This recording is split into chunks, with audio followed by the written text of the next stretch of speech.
Hello everyone, Jai Hind. Welcome to CAPA Pathfinders and Pathfinders Academy. I am Assistant Commandant Dr. Prashant Jagtap, and today we are going to discuss the paper 2 of the mock test series. This is the mock test 06 which was conducted on 11th of October. You will get everything, the paper and all the details into the discussion box and the description box. This is the test conducted by Pathfinders Academy and it is part of the CAPA Pathfinders test series 2020. And if you want to know more about the test series or you want to join the test series, you can join our test series by calling following number 7420831018. So CAPA 2020 test series जो है ये 10 test का test series है.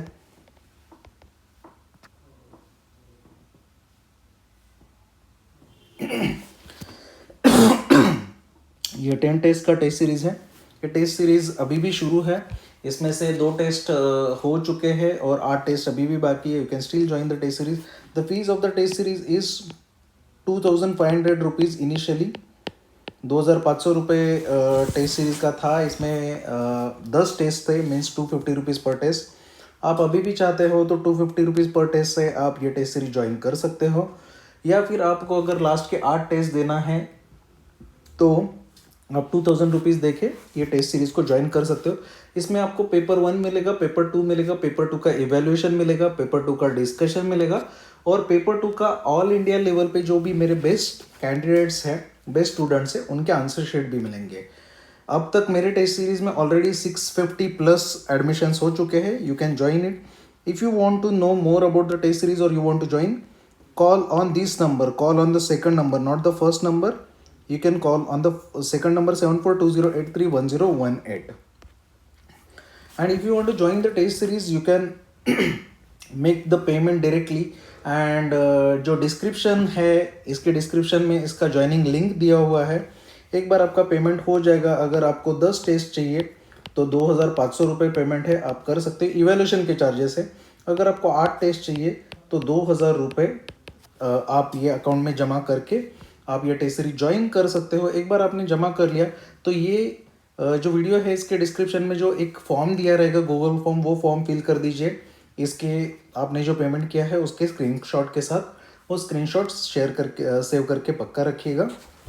And जो payment करना है यही account में करना है. ये अकाउंट छोड़ के और कोई भी अकाउंट में पेमेंट नहीं करना है. कहीं पे भी गूगल पे कोई भी नंबर पे नहीं करना है. You have to make payment on this account only. Pathfinders academy ICICI bank का अकाउंट है, या फिर UPI ID capapathfinders@icici.com. और कोई भी नंबर पे आप पेमेंट गूगल पे या फिर और कोई भी नंबर पे आपको पेमेंट नहीं करना है, इसी के ऊपर करना है.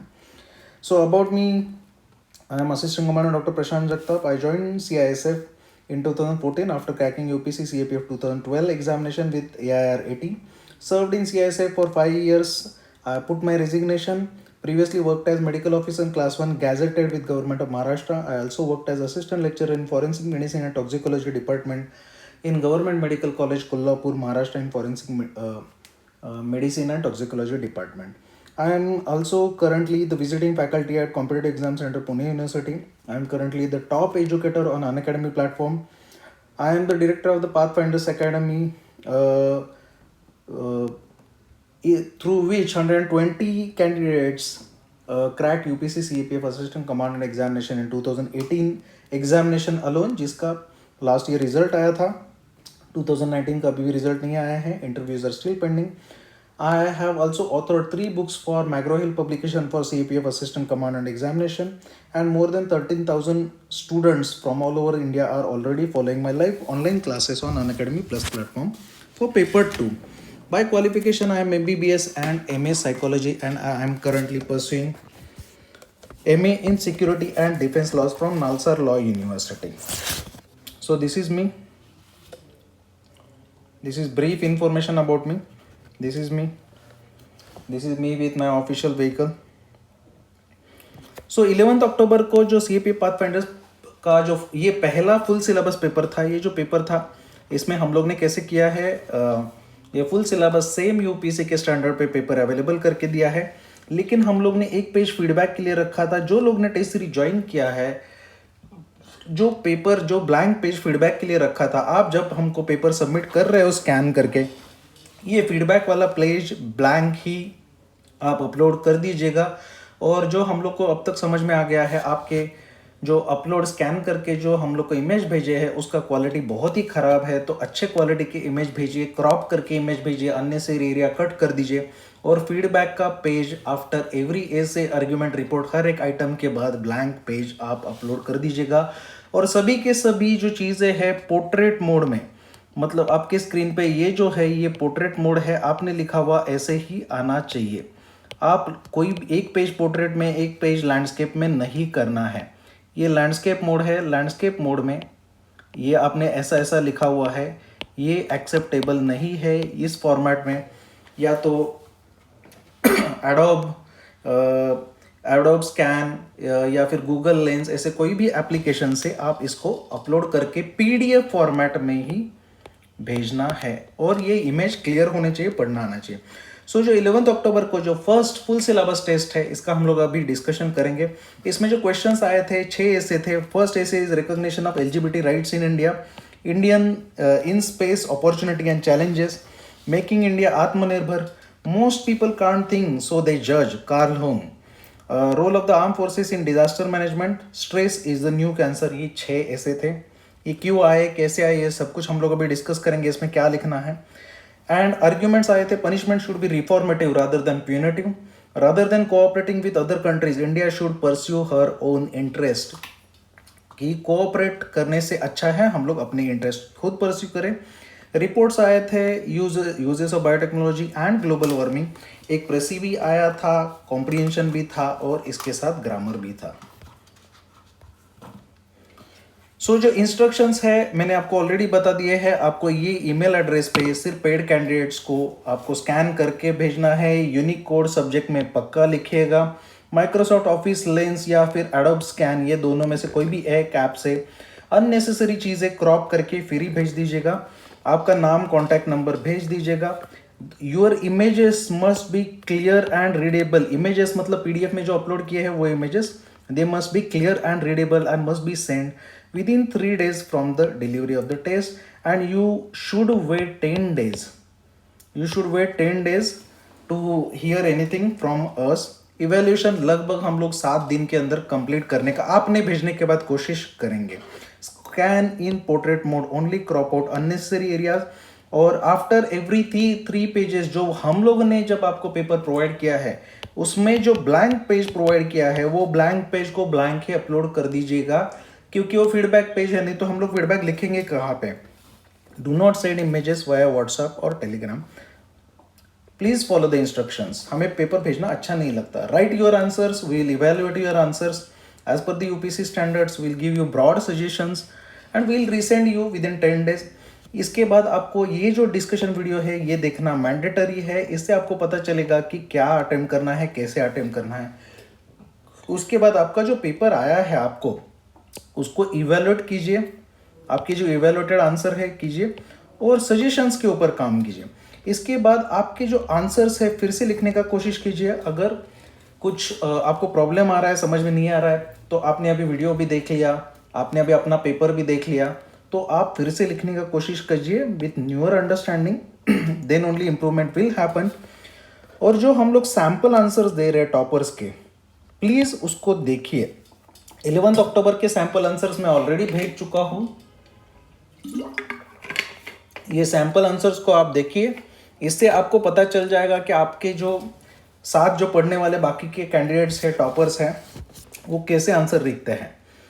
And try to implement the learning from this process to give better answers in next test. Next test में आंसर इंप्रूव करने का कोशिश कीजिए, ये एग्जाम तक रिपीट कीजिए।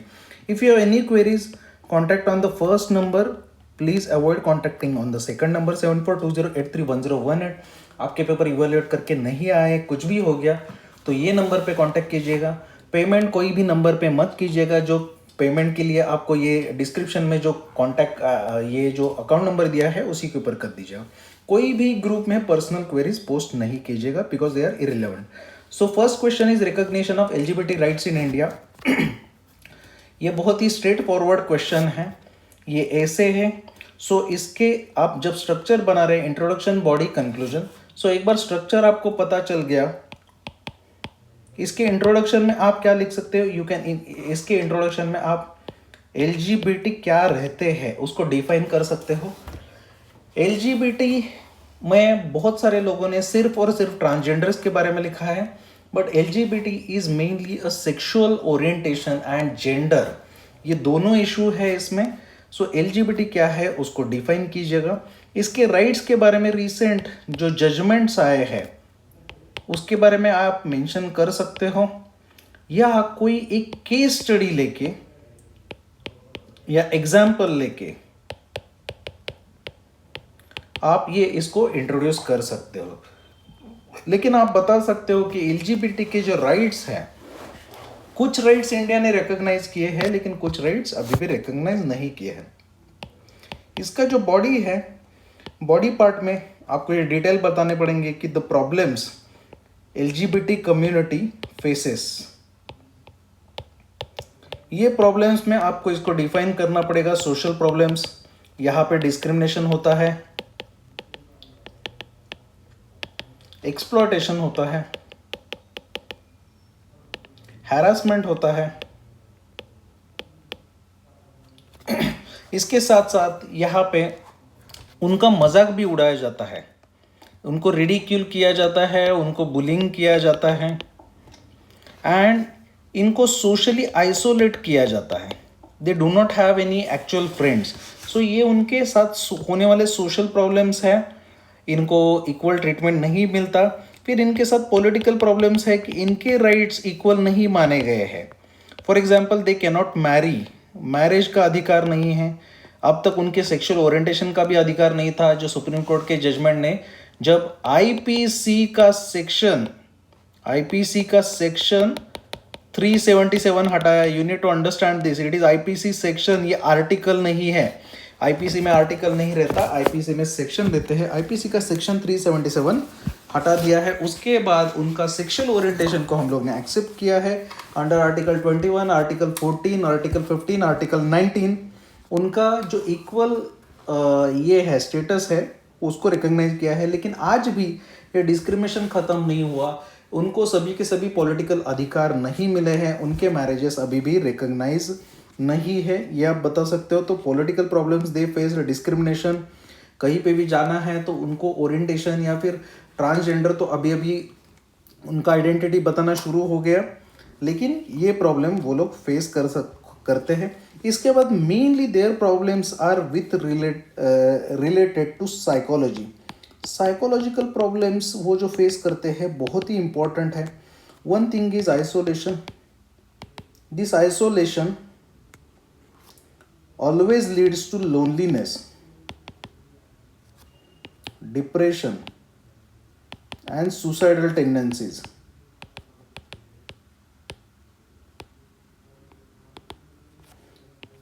आइडेंटिटी क्राइसिस, और इसके साथ साथ आइडेंटिटी क्राइसिस के साथ साथ इनको जो आता है बहुत ज़्यादा stress from the family, peers, stress from the society, and it leads to depression, suicidal tendencies, or many times that is why they have ill health, low immunities। ठीक है ना।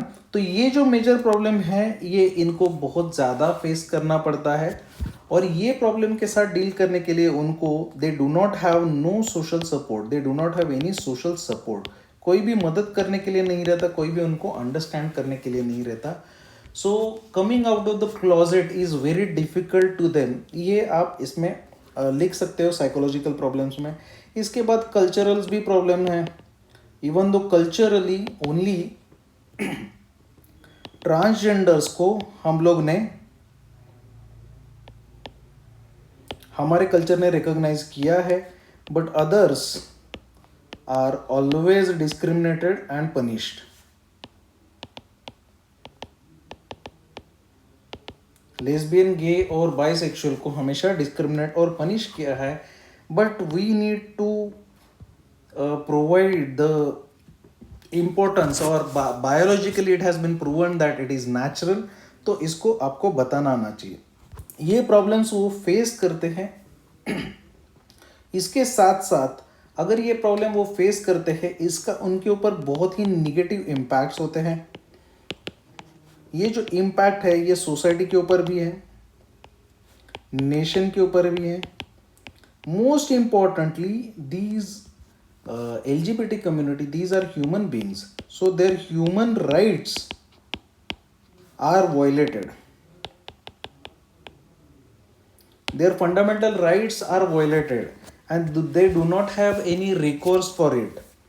So ये इम्पैक्ट के बारे में आप लिख सकते हो. और उसके बाद सबसे लास्ट में आप लिख सकते हो सॉल्यूशन वाले पार्ट में, द बॉडी पार्ट 3 में आप बता सकते हो कि इसके लिए क्या क्या करना चाहिए. तो सबसे इम्पोर्टेंट है अवेयरनेस करना चाहिए. गवर्नमेंट ने इसको रिकॉग्नाइज करना चाहिए, ऑफिशियल रिकॉग्निशन देना चाहिए इनको, इनके राइट्स को इनको ह्यूमन बीइंग करके ट्रीटमेंट देना चाहिए. इनके जो सोशल राइट्स है जैसे कि मैरिजेस शुड बी लीगलाइज्ड.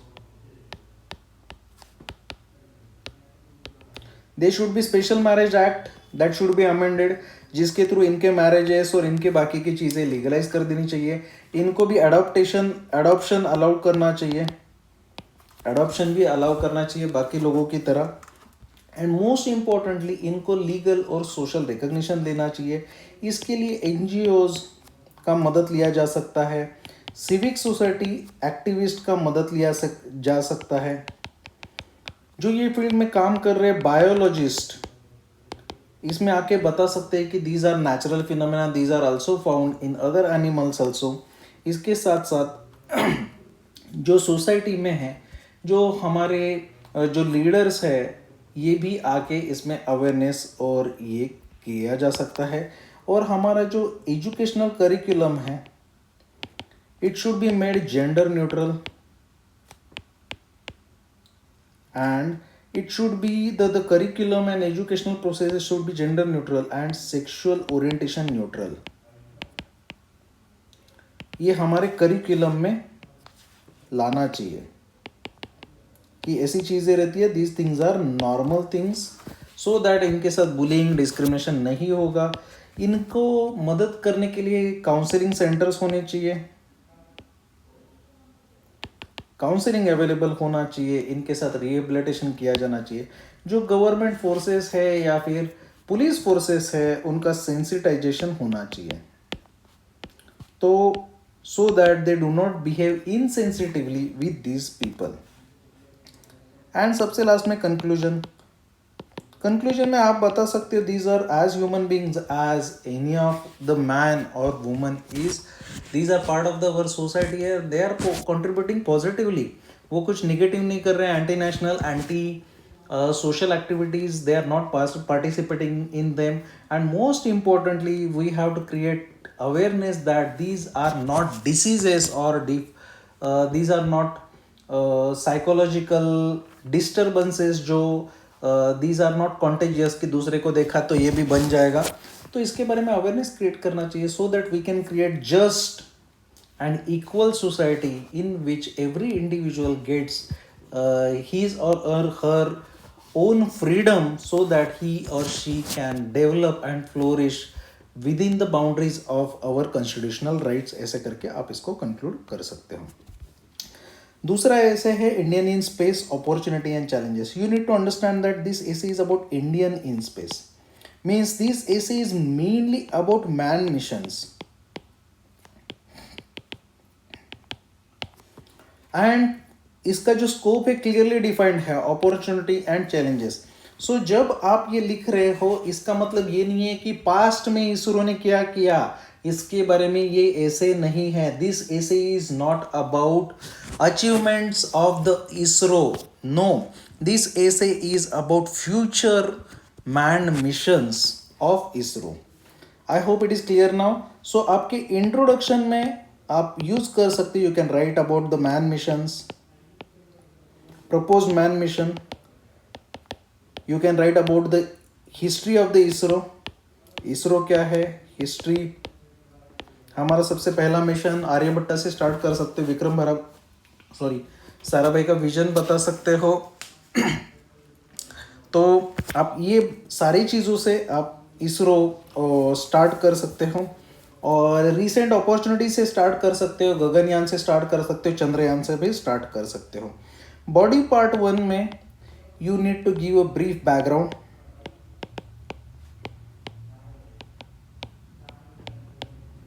कि इंडिया क्या क्या प्लान कर रहा है।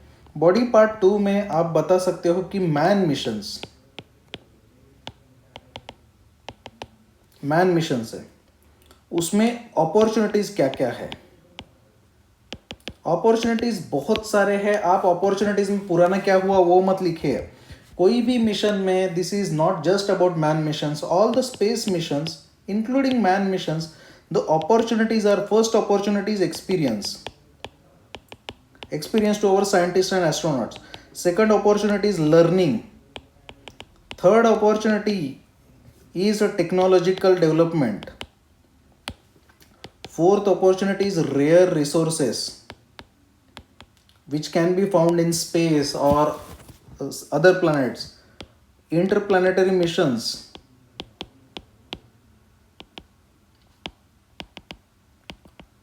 It can has huge opportunities. Space travel,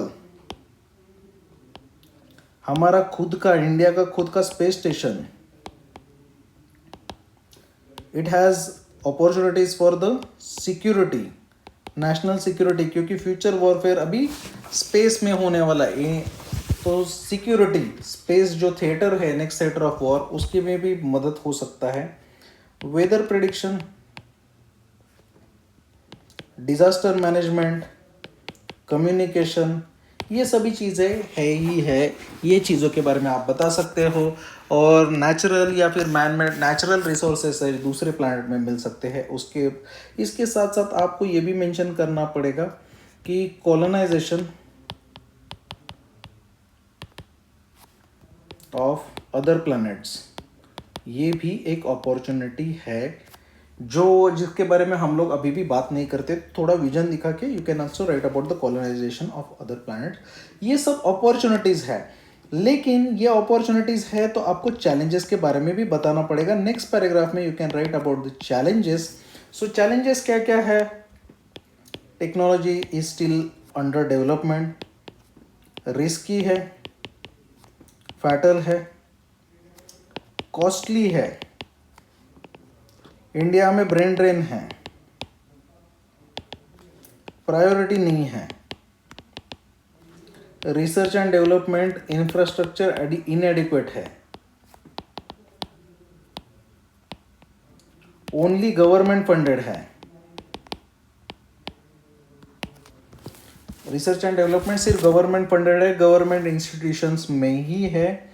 industry का बहुत ही कम रोल है,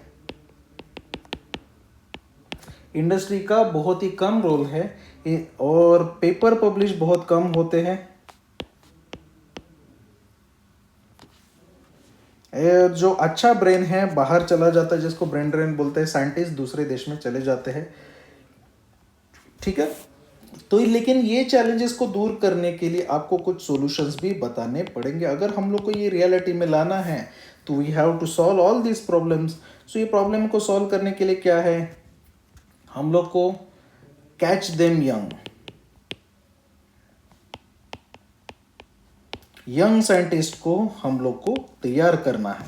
स्टूडेंट्स को इसरो में इंटर्नशिप्स, विजिट्स, अर्ली स्टेजेस में ही स्टूडेंट्स को आइडेंटिफाई करना एंड ट्रेन करना रिसर्च के लिए। साइंटिस्ट को इंडिया में रहने के लिए इंसेंटिव्स देना, इंफ्रास्ट्रक्चर अवेलेबल करके देना, बढ़ा देना। फंडिंग होना चाहिए, अगर गवर्नमेंट फंडिंग इनएडिक्वेट है पब्लिक प्राइवेट पार्टनरशिप करना चाहिए, government plus industry led programme होने चाहिए। कुछ प्रोग्राम डिफेंस भी स्पॉन्सर कर सकता है। ये जो कॉस्ट है और टाइम है, इसके लिए हम लोग को और ज़्यादा research and development, technology development के ऊपर भी ध्यान देना चाहिए। ठीक है। अल्टीमेटली कंक्लूजन में आप क्या बोल सकते हो? कंक्लूजन में आप बता सकते हो यहाँ पे कि मैन मिशन ये बहुत ज़्यादा दूर का बात नहीं है। Gaganyaan we have already planned, Chandrayaan हम लोग we have already almost landed on moon, and Mangalyaan हम लोग मंगल के, मार्स के इधर उधर अभी घूम भी रहे। So eventually it is just the matter of time कि हम लोग कब तक ये कर पाएंगे। सो India should make itself ready for the man missions also, so that future जो है इंडिया दुनिया में और ज़्यादा रिस्पेक्ट से देखा जाएगा। इंडिया को जो रिस्पेक्ट का जो स्थान है वो और अच्छा हो जाएगा, and it can actually call it self as a developed country technologically, तो एटलीस्ट, या स्पेस मिशन में तो एटलीस्ट डेवलप हो सकता है। और इसमें अपॉर्चुनिटीज़ में और ज़्यादा फॉरेक्स भी हम लोग कमा सकते हैं, एंड मोस्ट इम्पॉर्टेंटली हमारे स्ट्रेटेजिक एंड सिक्योरिटी इंफ्रास्ट्रक्चर को भी इससे फ़ायदा हो जाएगा। On these lines, any of these lines you can conclude it. Making India आत्मनिर्भर, ये आपका तीसरा ऐसे था। लेकिन ये ऐसे में मैक्सिमम लोगों ने एक सबसे बड़ा गलती किया है, यू हैव रिटन अबाउट आत्मनिर्भर भारत योजना, या आत्मनिर्भर भारत का जो मिशन है उसके बारे में। This essay is not about आत्मनिर्भर Bharat Yojana, this essay is not about government plan, this essay is about making India self dependent. आप सिर्फ स्कीम के बारे में लिखोगे, आपका स्कोप इसका गलत हो गया है। So this essay is about आत्मनिर्भर भारत कैसे बनाना है। सो इंट्रोडक्शन में आप इंडिया के बारे में बता सकते हो, इंडिया की पोजीशन, इंडिया के इंपोर्ट्स कौन सी चीज़ पे दूसरे कंट्रीज़ के ऊपर डिपेंडेंट है, इंडिया के पास जो क्रंच है रिसोर्सेज का, पर capital resources are very less, उसके बारे में बात कर सकते हो। जब बॉडी आएगा, बॉडी में आपको बैकग्राउंड में फिर से ये बताना पड़ेगा डिटेल में कि इंडिया में रिसोर्सेज का कौन सी चीज़ों का क्रंच है, इंपोर्ट क्या क्या चीज़ें होती है, एक्सपोर्ट कितना होता है, इंडिया में प्रॉब्लम्स क्या क्या है, प्राइमरी सेक्टर के प्रॉब्लम, सेकेंडरी सेक्टर के प्रॉब्लम, टर्शरी सेक्टर के क्या क्या प्रॉब्लम्स हैं, इसके बारे में बता सकते हो। और इंडिया के ऊपर फॉरेक्स का प्रॉब्लम कितना है, जो ट्रेड है, जो डिफिशिट कैसे है, इसके बारे में भी आप बता सकते हो। नेक्स्ट बॉडी पार्ट में बता सकते हो कि what are the challenges while making India आत्मनिर्भर, चैलेंजेस बिफोर आत्मनिर्भर इंडिया। आप इसके इंट्रोडक्शन में ही आत्मनिर्भर बनना मतलब क्या वो भी डिफाइन कर सकते हो। चैलेंजेस मतलब क्या क्या प्रॉब्लम्स है, challenges is nothing but problems. आप बता सकते हो कि आत्मनिर्भर बनने के पीछे चैलेंजेस सेम है, लेस रिसोर्सेस है, पॉवर्टी ज़्यादा है, पर कैपिटल रिसोर्सेस और कम है,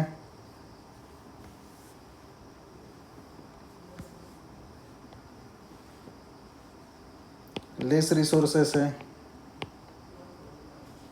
पॉवर्टी है, लेस पर capital resources,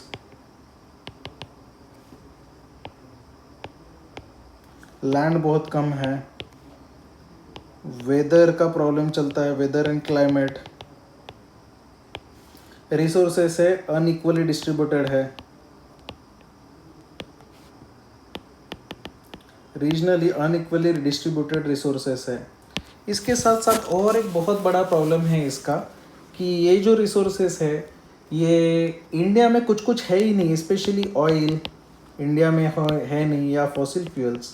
India is completely dependent. Coal India में है लेकिन बहुत अच्छा नहीं है। इंडिया में हाइडल का भी प्रॉब्लम है क्योंकि land acquisition, rehabilitation, resettlement problem है। इंडिया में रिन्यूएबल एनर्जी के लिए टेक्नोलॉजी नहीं है, इतना अच्छा टेक्नोलॉजी नहीं है जो जिसको अफोर्डेबल और अवेलेबल सब कुछ कर सके। इसके साथ साथ हमारा जो एग्रीकल्चर का यील्ड है वो भी कम है। सो ये चीज़ों के बारे में सोशल, इकोनॉमिकल, पॉलिटिकल और मेनली साइंस, टेक्नोलॉजी, जो ट्रेड है, इसके बारे में आप इसमें बात कर सकते हो। अभी चैलेंजेस आपने ये बता दिए, चैलेंजेस के साथ आप इसके सॉल्यूशंस आपको बताना है, व्हाट आर द सॉल्यूशंस। सो जो चैलेंजेस है उसके आपको सॉल्यूशंस है। आत्मनिर्भर भारत योजना जो है, प्रोग्राम जो है, इसमें इसके 5 पिलर्स बताए, वो 5 पिलर आप लिख सकते हो। ये आत्मनिर्भर भारत के, लेकिन आत्मनिर्भर भारत में आप क्या लिखते हो, मोदी जी ने ये किया, मोदी जी ने आत्मनिर्भर भारत बना दिया, आत्मनिर्भर भारत स्कीम के अंदर ये प्रोग्राम है। This is not about the scheme. आपको ऐसा लिखना है, आत्मनिर्भर भारत के लिए ये नीचे के 5 पिलर्स जो है इसको ठीक से इम्प्लीमेंट कर देना चाहिए। ये 5 पिलर्स के ऊपर काम करना चाहिए। मोस्ट इंपॉर्टेंटली डेमोग्राफिक डिविडेंड के ऊपर काम करना है, एजुकेशन के ऊपर काम करना है, एंड स्किल डेवलपमेंट, एंटरप्रेन्योरशिप के ऊपर काम करना है। नया नया लेबर लॉज इजी किए जा सकते हैं, एफडीआई इजी करना चाहिए, क्रेडिट इंस्टीट्यूशनलाइज इजीली अवेलेबल होना चाहिए। इसके साथ साथ जो एम्प्लॉयबिलिटी है वो बढ़ाना है। जो लोग हैं उनका हेल्थ अच्छा होना चाहिए और इनको वोकेशनल ट्रेनिंग देना चाहिए। सेकेंडरी सेक्टर के ऊपर ज़्यादा फोकस करना चाहिए, सो दैट जो प्राइमरी सेक्टर में जो मैक्सिमम जो पॉपुलेशन अटका हुआ है उसको हम लोग मूव कर सकते हैं, और ये बेसिक इंफ्रास्ट्रक्चर इंडस्ट्री के लिए ईज ऑफ डूइंग बिजनेस इसको बढ़ाया जा सकता है। ये आपको देना है। अल्टीमेटली कंक्लूजन में आपको बताना है कि इंडिया आत्मनिर्भर करना क्यों ज़रूरी है। आपको अल्टीमेटली समराइज करना है, जो भी लिखा है उसको समराइज कर लीजिए। और जो आत्मनिर्भर करने से इंडिया एक ग्रेट कंट्री हो जाएगा, उसका जीडीपी भी बढ़ेगा, डेवलपमेंट भी अच्छा हो जाएगा, और ये सबका साथ सबका विकास वाला सपना हमारा जो फ्रीडम फाइटर्स का है ये फुलफिल हो जाएगा। ऐसे आप लिख सकते हो। There are various ideas of conclusion, you can use any of them. Most people can't think, बहुत लोग सोच नहीं सकते, इसीलिए वो जज करते हैं।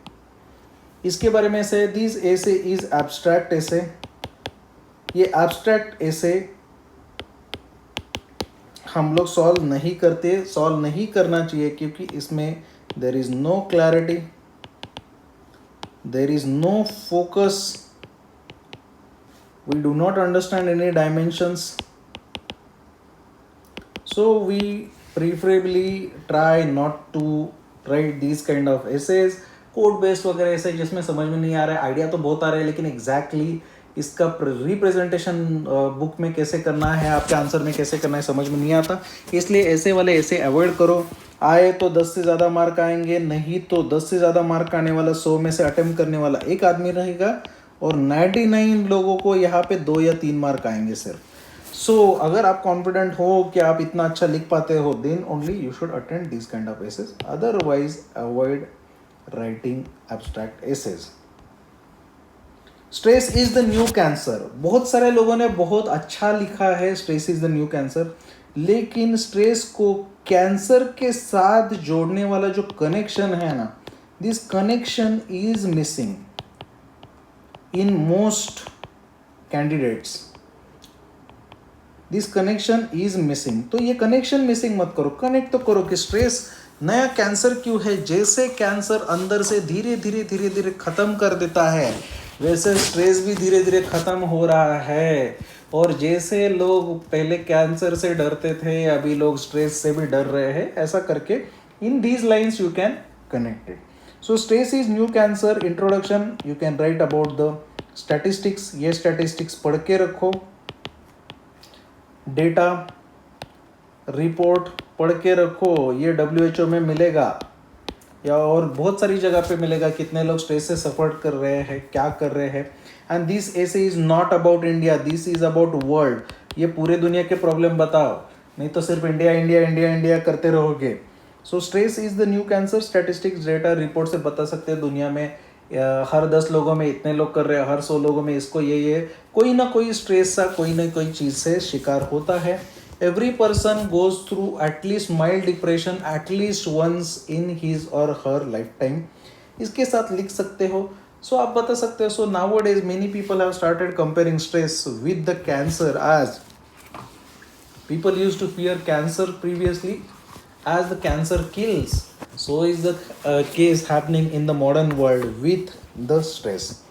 उसके बाद बॉडी पार्ट में आप बता सकते हो what stress is, background और details of the stress, details, reasons और background. स्ट्रेस क्या है? नॉर्मल स्ट्रेस जो रहता है, you need to understand that optimum stress is actually very important for the performance. ये स्ट्रेस लेवल्स है, इसको बोलते हैं यर्किस डॉडसन लॉ. ये परफॉर्मेंस है, यर्किस डॉडसन लॉ. ये दो साइकोलॉजिस्ट थे. सो जब शुरुआत में जीरो स्ट्रेस रहेगा तो आपका परफॉर्मेंस भी जीरो रहता है. धीरे धीरे धीरे स्ट्रेस के साथ बढ़ता जाता है. एक लेवल के बाद प्लेटू हो जाएगा. फिर उसके बाद स्ट्रेस बढ़ने के बाद परफॉर्मेंस कम होता जाएगा और एक लेवल पे वो ज़ीरो हो जाएगा. ये जब ज़ीरो हो जाएगा मतलब समझो आप ख़त्म हो गए. सो ये जो स्ट्रेस है जिसमें मैक्सिमम परफॉर्मेंस आता है, ये स्ट्रेस को बोलते हैं optimum stress. This optimum stress is different for different individuals. So हम लोग को अपना ऑप्टिमम स्ट्रेस ढूंढ के हमारे पीक परफॉर्मेंस अचीव करने के लिए कोशिश करना चाहिए. And we need training for that. So details, reasons, backgrounds में आप बता सकते हो कि रीजंस क्या क्या है.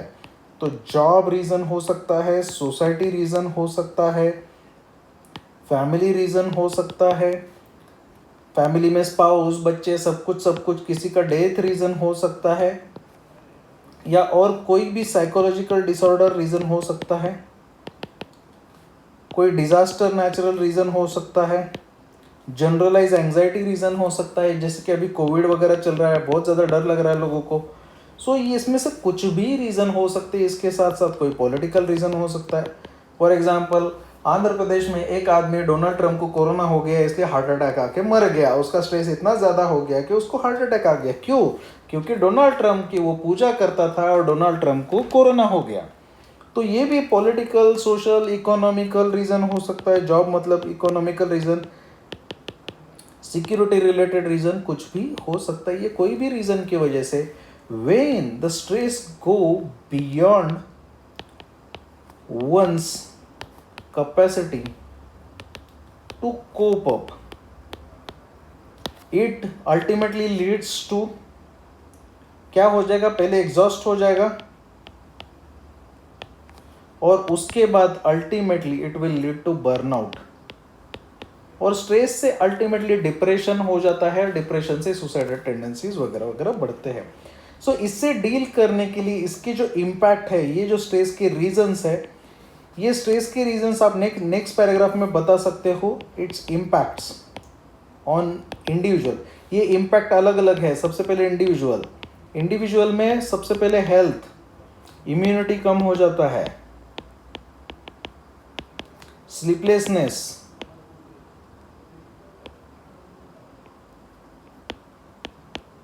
इसको इंसोम्निया भी बोलते हैं, ईटिंग डिसऑर्डर, या तो ज़्यादा खाता है या कम खाता है, ओबेसिटी हो सकता है, बहुत लीन हो सकता है, पाल्पिटेशन हो सकता है, हाइपरटेंशन हो सकता है, डायबिटीज़ हो सकता है. अल्टीमेटली इससे स्ट्रोक हो सकता है, ब्रेन में हिमरेज हो रहा है, स्ट्रोक हो सकता है. इसके साथ साथ इसके वजह से बहुत सारे साइकोलॉजिकल भी ये होते हैं, जिससे डिप्रेशन हो जाएगा, एंजाइटी हो जाएगा, एंड इवन सुसाइडल टेंडेंसी भी बढ़ सकता है.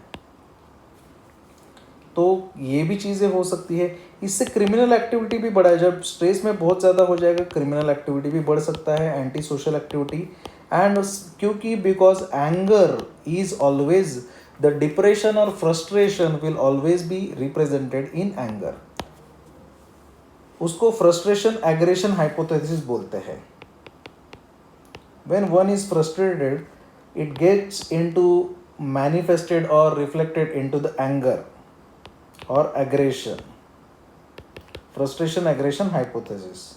तो ये भी होता है, एंगर भी बढ़ता है, जो एंग्री रहेगा क्राइम करने का टेंडेंसी बढ़ता है। ये इम्पैक्ट है। इसके साथ साथ इसके सोसाइटी के ऊपर भी निगेटिव इम्पैक्ट्स होते हैं। क्राइम बढ़ता है, टेंशन बढ़ता है, राइवलरी बढ़ता है, कम्युनल वायलेंस हो सकता है, कुछ भी हो सकता है। इसके साथ साथ अगर पूरा कम्युनिटी सफ़र कर रहा है, इसके साथ साथ नेशन के ऊपर बहुत ही निगेटिव इम्पैक्ट होता है, क्योंकि नेशन का प्रोडक्टिविटी बहुत कम होता है और लोगों का मोटिवेशन बहुत लो होता है। सो इसके सॉल्यूशन स्ट्रेस के साथ डील करने के लिए, सॉल्यूशन में सिर्फ लोग योगा लिख के मत बताओ। ये जो स्ट्रेस है, सबसे पहले स्ट्रेस इज आवर रिएक्शन।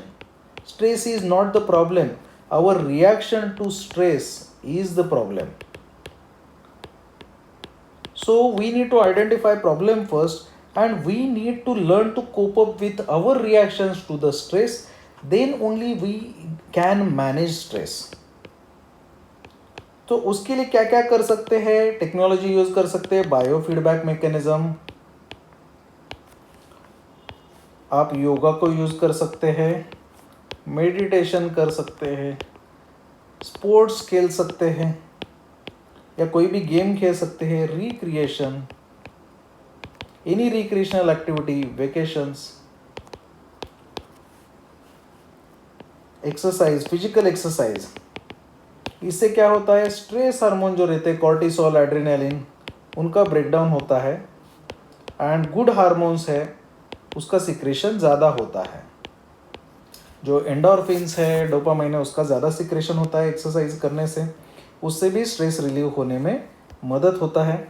इसके साथ साथ आप ये भी बोल सकते हो, गवर्नमेंट को एक मेंटल हेल्थ के लिए प्रोग्राम, पॉलिसी एक रखना पड़ेगा, government policy, to understand the mental health of the citizens. और इसमें और एजुकेशन और रिसर्च एंड डेवलपमेंट का ज़रूरत है। इसके साथ साथ इसके लिए डील करने के लिए counselling, and we need more the psychological counselling and helping hands और मोर प्रोफेशनल्स, जिसका बहुत ही ह्यूज शॉर्टेज है इंडिया में। इसके साथ साथ मोस्ट इम्पॉर्टेंटली, अगर कोई साइकोलॉजिकल डिसऑर्डर है तो उसके साथ जो स्टिग्मा अटैच्ड है, ये स्टिग्मा हटाना आना चाहिए। जो social stigma should be removed. So awareness create करना है इसके बारे में। Awareness is the first weapon which you can use. इसके लिए मीडिया का यूज़ किया जा सकता है।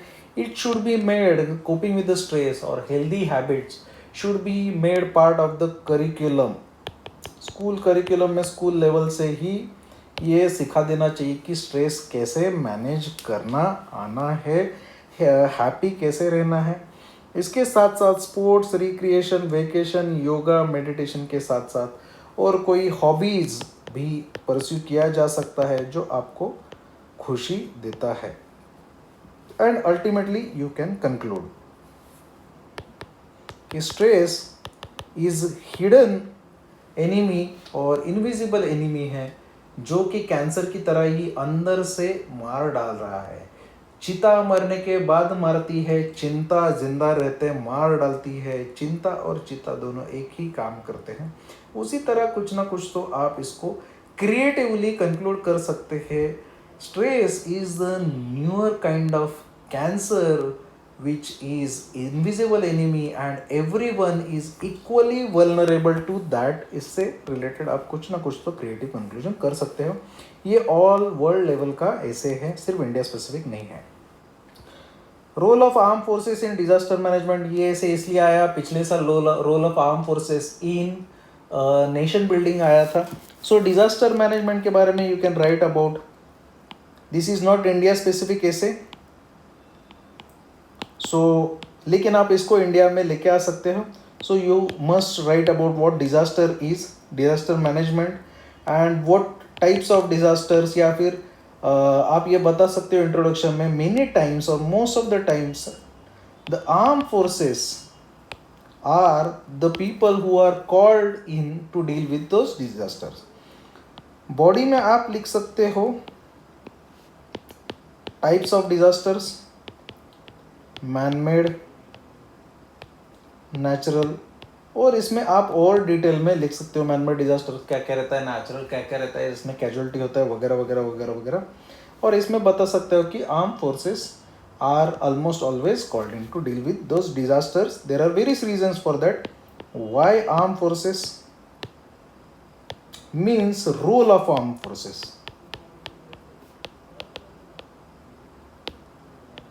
आर्म फोर्सेस क्या रहते हैं? Arm forces are trained, they have high moral, they have equipments, they have good chain of command, they are physically and mentally fit to deal with the disasters। और उनका training सभी जगह पे हुआ है, first aid, medical first respondent और ये सभी चीज़ों में फर्स्ट ये ट्रेंड है। So they can work faster and ये आप बता सकते हैं। और उनका रोल क्या है? इनिशियल रेस्क्यू से लेके mainly the immediate rescue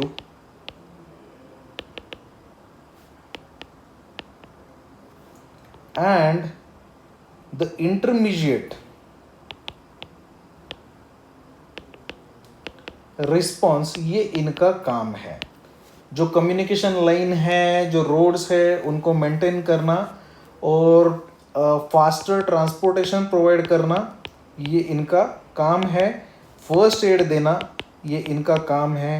as the time is very crucial, golden hour के पहले जो डेथ कैजुअलिटी ज़्यादा होने से पहले इनको काम करना पड़ता है। So their responsibility is mainly to race with the time to save lives. So their immediate role, rescue role is very very important. But the latter roles जो है इसके बाद, रिहैबिलिटेशन एंड रीसेटलमेंट, और इसके बाद मोस्ट इम्पॉर्टेंटली प्रिपेयर्डनेस और mitigation. ये जो डिज़ास्टर साइकिल है, प्रिपेयर्डनेस और मिटिगेशन, ये स्टेट गवर्नमेंट या फिर लोकल अथॉरिटीज़ की रिस्पॉन्सिबिलिटी है। इसको भी गवर्नमेंट ने नज़रअंदाज नहीं करना चाहिए। You can write about the disaster management cycle, आप डायग्राम भी निकाल सकते हो। और ये आर्म फोर्सेस का रोल तो बता दिया, but what are the problems? Arm forces को यूज़ करने में प्रॉब्लम्स है। First of all, it is not their primary responsibility. Their primary responsibility is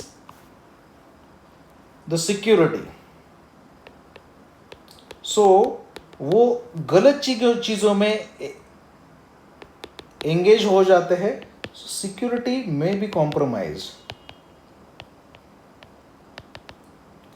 stress में पड़ जाते हैं। सो बाकी सभी चीज़ें हैं, और डिज़ास्टर कभी भी कहीं पे भी कितने भी आ सकते हैं।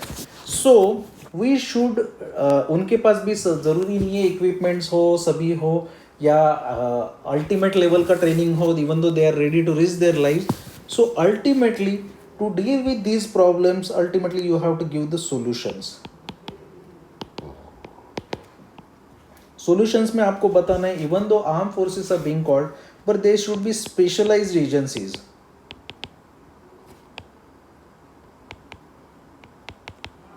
To deal with disasters. ये जो specialized agencies है, इसमें क्लियर कट रोल डिफाइंड होना चाहिए।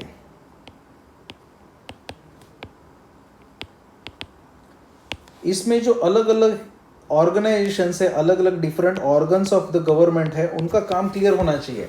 मेडिकल ऑफिसर का काम ये है, एग्जीक्यूटिव का काम ये है, पुलिस का काम ये है। क्लियर कट डेफिनेशन होनी चाहिए।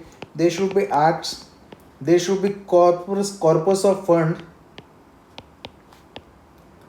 Specially curated for disasters. हर एक देश ने ये रहना चाहिए। इसके साथ साथ डिजास्टर से डील करने के लिए एक रिसर्च एजेंसी होनी चाहिए। डिजास्टर का अपने रीजन में डिजास्टर से रिलेटेड रिसर्च करना चाहिए और डिजास्टर का मैपिंग करना चाहिए। डिजास्टर प्रेडिक्शन करने के लिए कोशिश करना चाहिए। इंटरनेशनल कोऑपरेशन कर सकते हैं, और इससे डील करने के लिए एजेंसी क्लियरली होनी चाहिए। एजेंसीज में जैसे इंडिया का NDRF है उसी की तरह काम किया जा सकता है. And most importantly we should never forget that the most important role in any disaster जो सबसे पहले अवेलेबल होंगे वो है सोसाइटी. सिविल सोसाइटी और लोकल्स उनको ट्रेन करना चाहिए. करिकुलम में हर किसी के करिकुलम में नॉर्मल डिजास्टर से डील करने के लिए उनको ट्रेन करना चाहिए. उनके ड्रिल्स होने चाहिए, मॉक ड्रिल्स होने चाहिए. हर किसी को स्कूल करिकुलम में ही CPR कार्डियोपल्मोनरी रिसससिटेशन और फर्स्ट एड का ट्रेनिंग मैंडेटरी होना चाहिए. तब जाके और जाने बचाई जा सकती है. ये सॉल्यूशन में आप ला सकते हो. And ultimately conclusion, even though armed forces are dedicated and they have very important role, लेकिन it is not their primary responsibility. So ultimately they should be the last resort, but primary responsibility should be given for the mitigation and most importantly preparedness. Local community का help करके curriculum में ला के सभी के मदद से पहले बाकी लोगों को लेना चाहिए और फिर आर्म फोर्सेस को नेशनल सिक्योरिटी के लिए छोड़ना चाहिए. ये हो गया आपकी 6 ऐसे. Now let us come to arguments. Argument आपको 2 आर्ग्यूमेंट रहते हैं 20 मार्क्स के. Punishment should be reformative rather than punitive. आप इसको इंट्रोड्यूस कर सकते हो, इंट्रोडक्शन मैंडेटरी नहीं है. इंट्रोडक्शन में आप बता सकते हो types of punishment. Reformative punishment क्या रहता है. You can just define reformative punishment and you can define what is punitive punishment. इतना ही कर सकते हो. जो फॉर्म में आ रहा है, अगेंस्ट में आ रहा है, आप अपने आर्ग्यूमेंट के इंट्रोडक्शन में मत लेके आइए. फिर आप फॉर्म में बता सकते हो the punishment should be reformative rather than punitive because, ये आपको पूरा लिखना है. Why the punishment should be reformative. It will give second chance to criminal to reform. ये एक सेकंड चांस देगा. आपको इसको इलाबरेट करना है. सो सेकंड चांस देगा. इसके साथ साथ रिफॉर्मेटिव क्यों रहना चाहिए. The punishment should be human. Human होना चाहिए. तीसरा, ये क्यों देना चाहिए, रिफॉर्मेटिव पनिशमेंट क्यों देना चाहिए. इसके अलग अलग रीजन है. Reformative punishment is far more human than other punishments. और क्या क्या हो सकता है, जस्ट गिव मी सेकंड. और क्या क्या हो सकता है.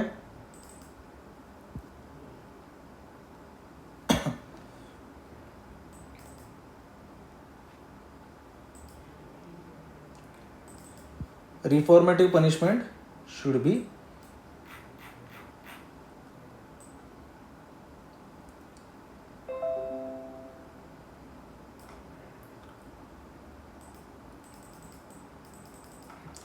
we should, as Gandhiji said, we should hate the sin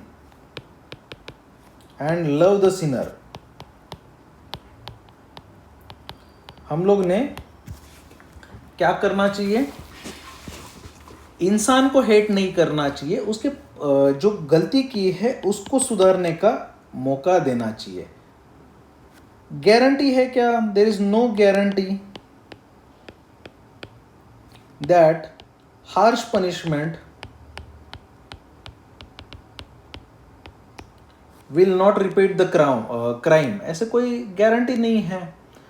Reformative punishment worldwide, it has been proven, reformative punishment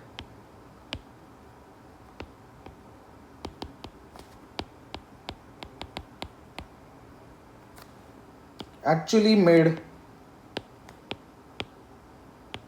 a better society, less burden on resources.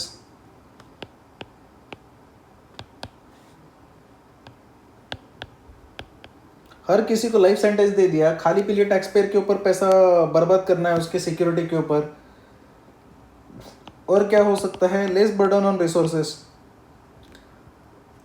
he or she can contribute positively to the society.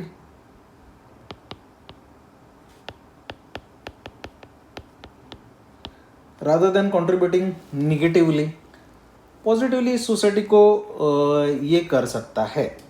Against इसको elaborate करना है. The punishment should not be reformative but punitive.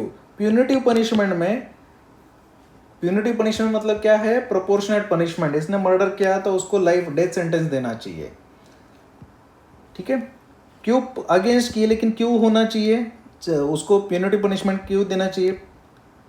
Reformative system जो है can be exploited. लोग खुद ब खुद मांग लेंगे कि सीरियस क्राइम करके भी बचने के लिए, सिर्फ एक्चुअल मोटिवेशन नहीं है, बचने के लिए कर सकते हैं. जो बहुत सीरियस क्राइम्स है, कोल्ड ब्लडेड क्राइम्स है, उसके लिए रिफॉर्मेटिव पनिशमेंट देना वर्थ नहीं है. प्यूनिटिव पनिशमेंट में there is perceived sense of justice. न्याय मिल गया मुझे. ये किसको आता है? To the victim and family, कि न्याय मिल गया, ये फीलिंग तो आ जाएगा. ठीक है ना. It can actually act as a deterrent, कि आगे वाले इसको एक सबक करके काम करेगा. इसको देख के it can work as deterrent, and it may discourage criminals to go for it, discourage other criminals to go for it. जहाँ पे बहुत ज़्यादा क्राइम रेट है वहाँ पे हम लोग रिफॉर्मेटिव पनिशमेंट भी सिस्टम हैंडल नहीं कर सकती. वेरी हाई क्राइम रेट्स में कांट हैंडल रिफॉर्मेटिव पनिशमेंट.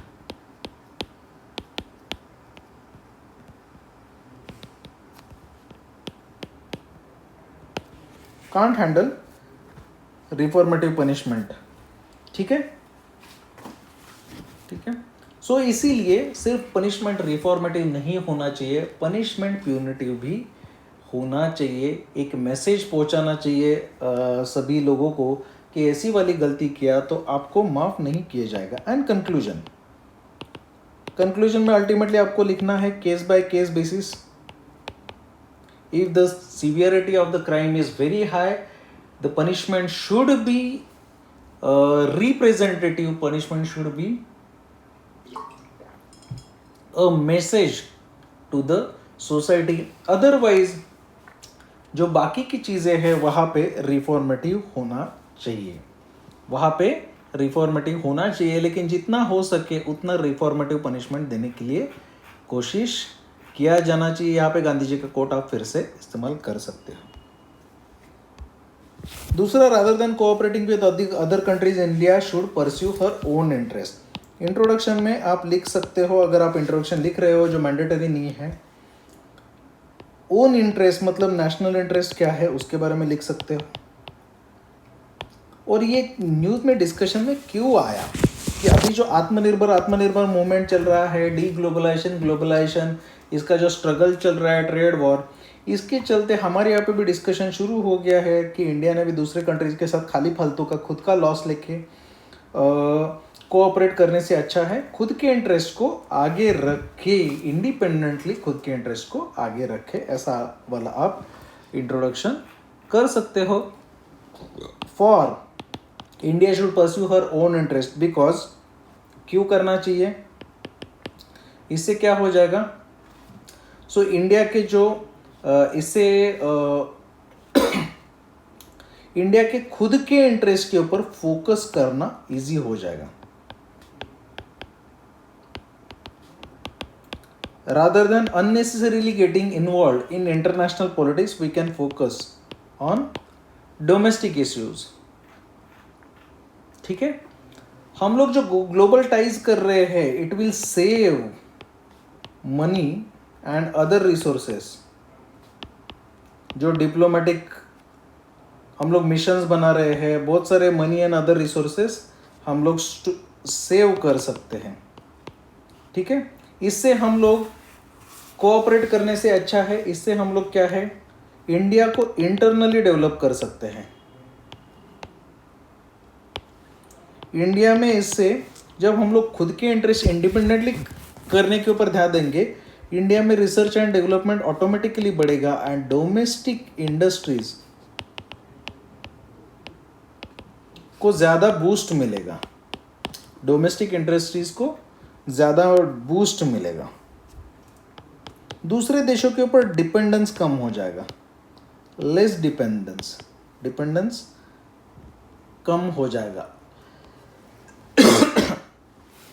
जो सोवरेनिटी का इशू है, ग्लोबल बॉडीज है या बाकी के प्लेयर्स है, वो जो इंडिया के इंटरनल मैटर्स में इंटरफेयर कर रहे हैं ना, जैसे यूएन वगैरह है, लेस इंटरफेरेंस कर नहीं पाएंगे, हम लोग भाव ही नहीं देंगे, लेस इंटरफेरेंस हो जाएगा। इसके बारे में आप लिख सकते हो। अगर इंडिया पावरफुल हो गया, anyways world will listen to us only against, but India should not go alone, or India should cooperate with other countries. Why India should cooperate with other countries? It is against the principle of constitutionalism.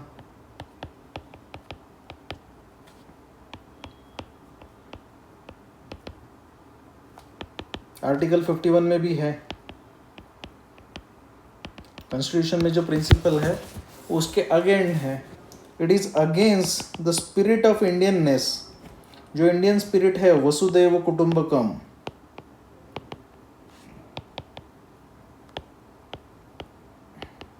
उसके against है ये। India acts as guideline और India acts as guiding light for many poor nations, poor and underdeveloped nations. उनको LDC भी बोला जाता है, least developed countries, उनके लिए है, वो खत्म हो जाएगा, उनके लिए जो सहारा है वो खत्म हो जाएगा। ठीक है, अगर इंडिया कोऑपरेट, इंडिया को खुद के इंटरेस्ट, इंडिया के सिर्फ इंडिया में नहीं है, India also has national interest outside India, वो कॉम्प्रोमाइज हो जाएंगे।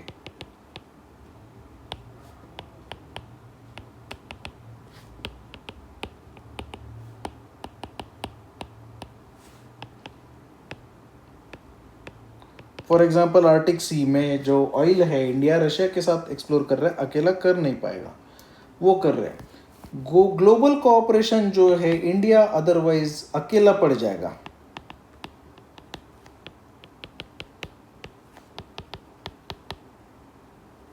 And nobody will help India.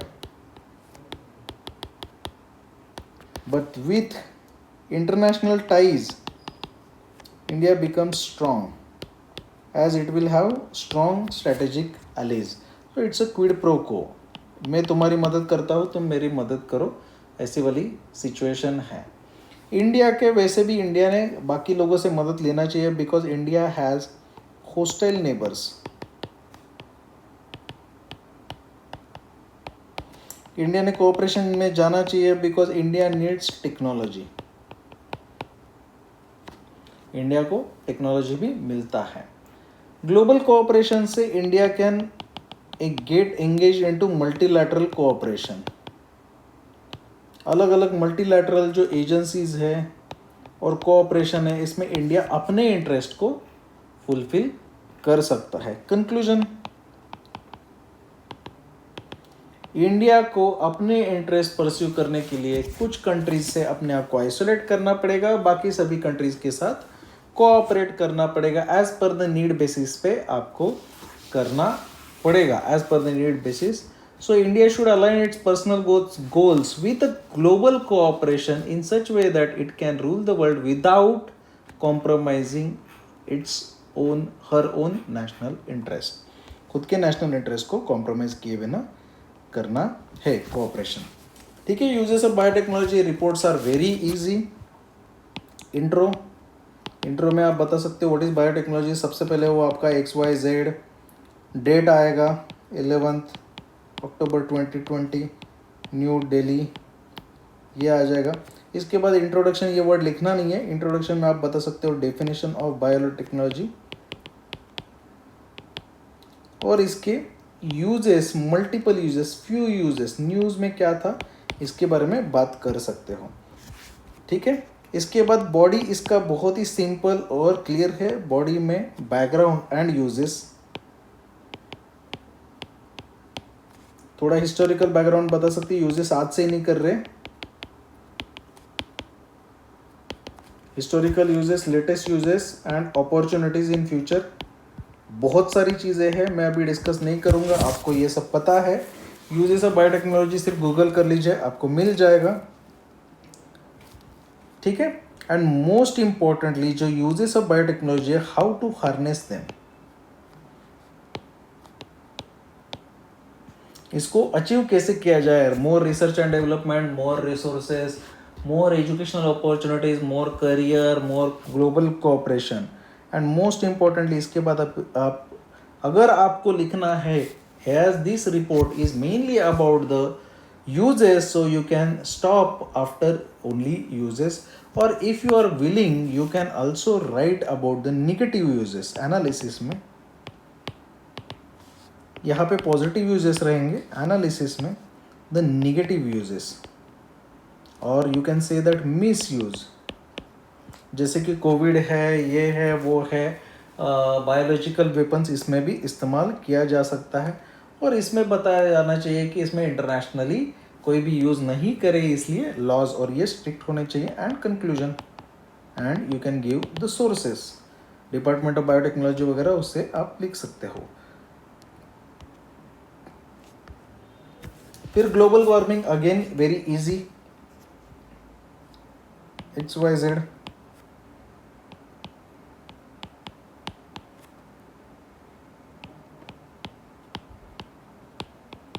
Intro में आप बता सकते हो what is global cooperation, global warming,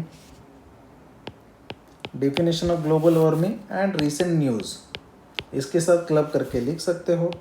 body में आप बता सकते हो what is this phenomenon, background means causes, what lead it, recent developments and impact, mainly यहाँ पे निगेटिव इम्पैक्ट्स आते हैं, आपको सब कुछ पता है। Impacts, negative impacts on the world and measures to be taken, solutions क्या क्या लेना है।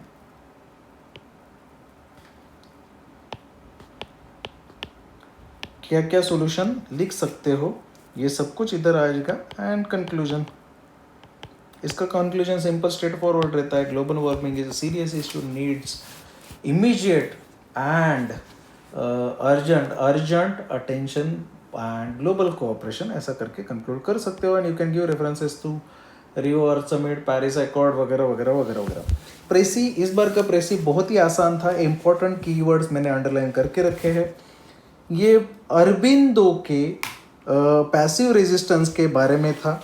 By passive resistance, Aurobindo meant organized defensive resistance to the alien rule by reducing the dependency of nation on the foreign bureaucracy. Foreign bureaucracy के ऊपर dependency कम करना है। It involve two things, सब जगह पे घूम फिर के अल्टीमेटली टू थिंग्स पे आएगा। पहला तो कंस्ट्रक्टिव एक्टिविटीज़ है, लाइक क्रिएटिंग इंस्टीट्यूट्स, पहले इंस्टीट्यूट क्रिएट करना है, पैरेलल गवर्नमेंट करना है। और दूसरा है जो फॉरेन स्कूल्स है और फॉरेन कोर्ट को है, जो फॉरेन का है उसको एक्टिवली क्या करना है, रेजिस्ट करना है। This entire passage is about that, both had to go simultaneously, और ये दोनों साइमल्टेनियसली होना चाहिए। This passive resistance did not mean only institution of swadeshi but the resistance of videshi at the same time, without which the entire purpose behind the creating swadeshi would get defeated. Passive resistance was not an end or deviation or escape from the struggle, but it is a new kind of struggle which in his view required rather more courage, जिसमें ज़्यादा courage लगता है, endurance लगता है, capacity to suffering लगता है, compared to active organized resistance in जिसमें riots, assassination और armed revolts हो, or you can say that revolutionary activities. Resistance was the course of its strategy. After all, Congress was also engaged in the constructive programs like opening schools and colleges to impart education, but it lacked the second part. Congress second part lack कर रहा था, that is boycott of the schools and colleges run by the alien ruler. It introduced second part only after arrival of Gandhi. Gandhi ji ने आने के बाद, गांधी जी के आने के बाद ही कांग्रेस ने जो boycott of school and colleges run by alien rulers उसको इंट्रोड्यूस किया नेशनल स्टेज पे. It is therefore he term the moderate within the Congress as inoffensive philanthropic patriots. Gandhi ji ने बाकी लोगों को, मॉडरेट्स को बोला इनऑफेंसिव, ऑफेंसिव नहीं हो, फिलेंथ्रोपिक, दूसरों की मदद करना चाहने वाले पैट्रियट्स है. Aurobindo held that these two constituents must encompass all the critical aspects of the nation life from courts to industries. Thus, mere expanding indigenous trade and industry or setting up indigenous court to the industries, indigenous court of arbitration was not enough. But boycott of the government-run entities were equally important. The self-help and boycott, two complementing strategies, constituted operating methods of passive resistance. Self-help and boycott. While boycott aimed at non-cooperation and non-acquiescence to the colonial setup, self-help was directed towards providing alternative to the existing ones. Thus, boycott of the industry or the foreign good itself was not enough. It had to be supplanted by Swadeshi industry, that is expansion of indigenous industries. Approximately ये 329 words का है. आपका जो प्रेसी है, प्रेसी sheet में ही लिख के भेजना है. ब्लैंक पेज पे लिखा हुआ प्रेसी अब तक हम लोग ने चेक किया. इसके आगे ब्लैंक पेज का प्रेसी हम लोग चेक नहीं करेंगे. अगर आप ब्लैंक पेज पे लिख रहे हो प्रॉपर प्रेसी शीट की तरह रूल करके, मतलब आप वहाँ पे डिविजन्स बना के पेंसिल से और स्केल यूज़ करके वो बना के वैसे का वैसा जैसा यूपीएससी में रहता है उसके अंदर लिख के भेजिए. 329 मतलब 110 वर्ड का होना ज़रूरी नहीं है. आप इसको 90 वर्ड से लेके 130 वर्ड तक कितना भी हुआ तो भी चलेगा. द क्रक्स और the gist of the precis is very important keywords.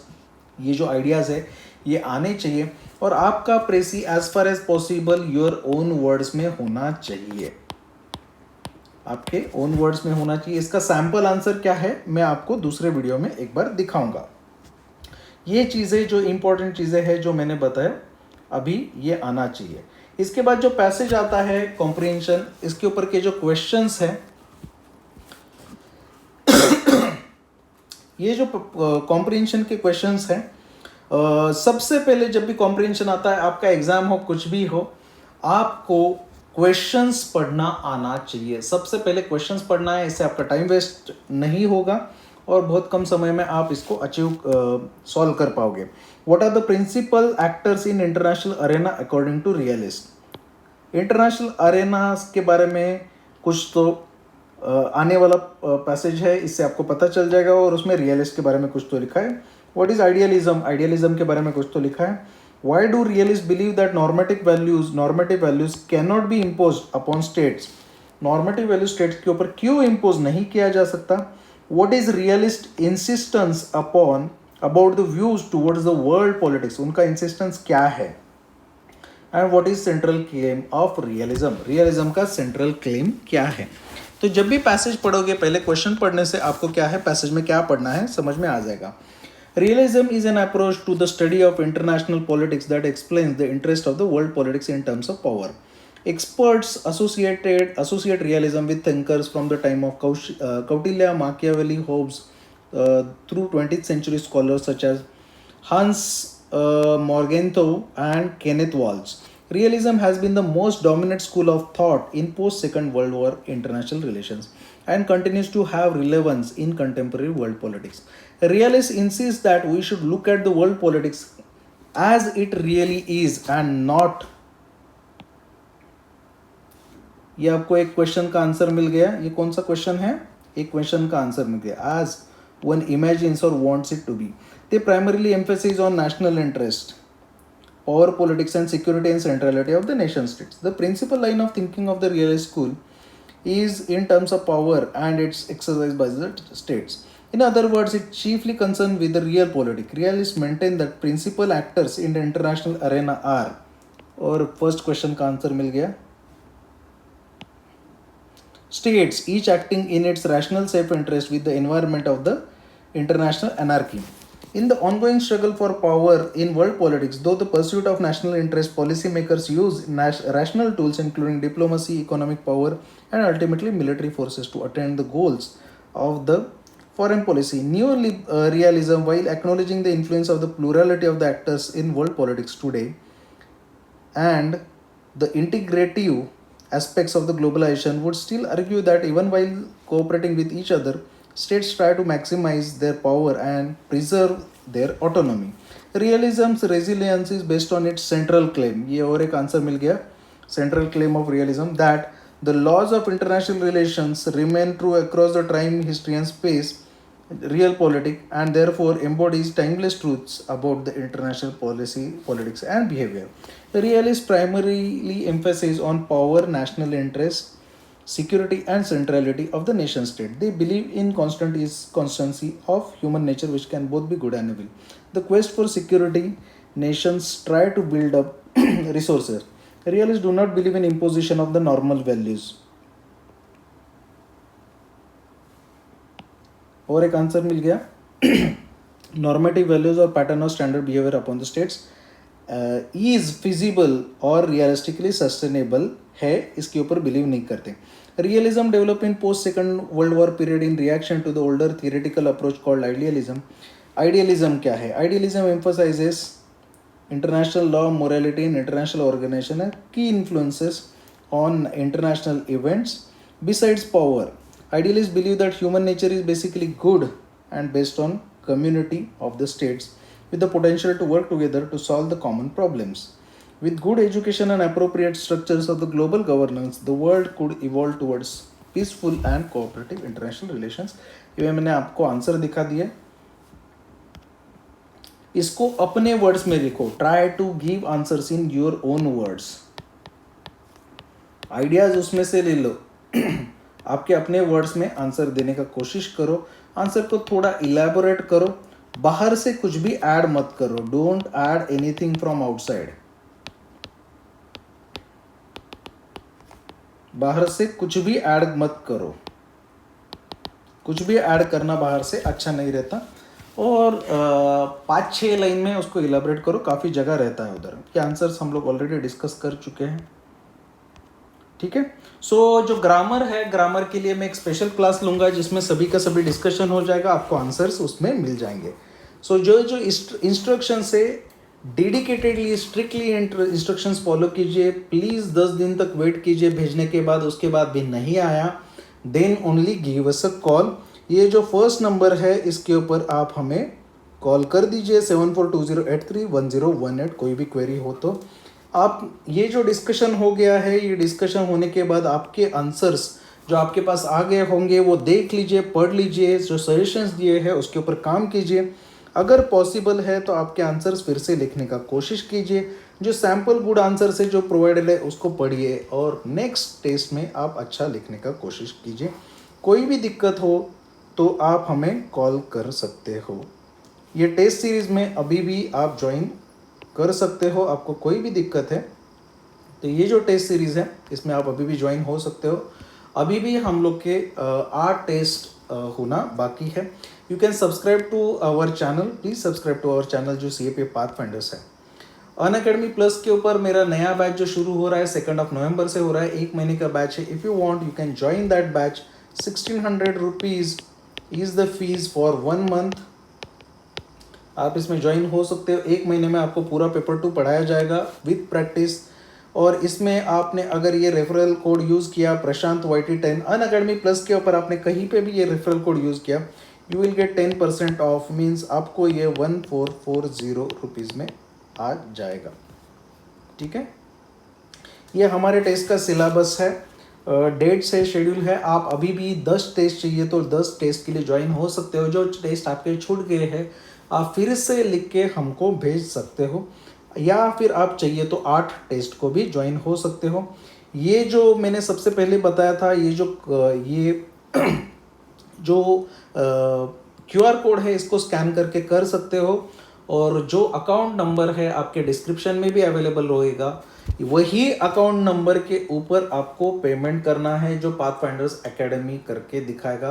कोई भी पर्सनल अकाउंट नंबर के ऊपर आप कोई भी गूगल पे वगैरह पेमेंट मत कीजिएगा। You can still join the test series. Do not call on this number. You can call on second number if you are willing to join on this our test series.